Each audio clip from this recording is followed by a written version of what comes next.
আরে তুই তো বিয়েদারি মেয়ে পড়াচ্ছিস, আমাদের একটু বললিও না। কি মাল রে! আরে কি বাজে কথা বলছিস তুই? আমার ভাবি হয়। ভাবি? মানতে হবে ভাই, তোর ভাই কঠিন একটা জিনিস পাইছে।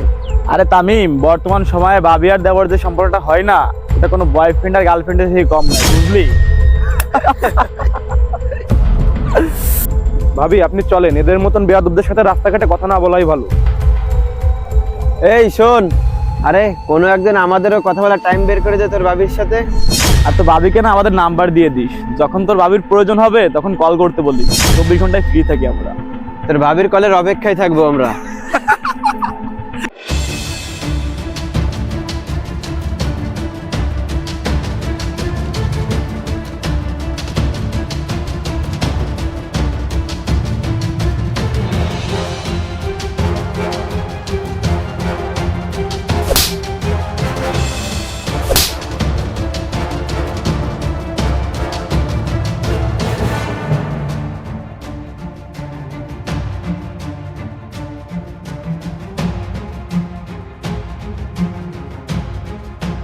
আরে তামিম, কি করো তোর ভাবি এটা?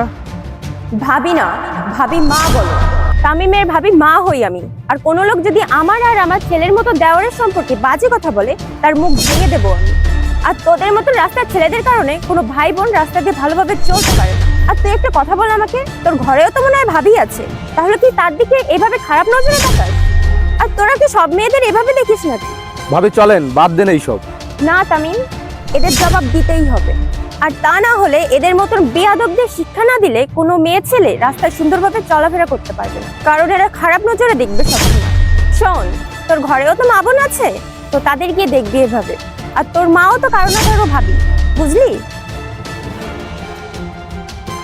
বেয়াদবের দল, চলো।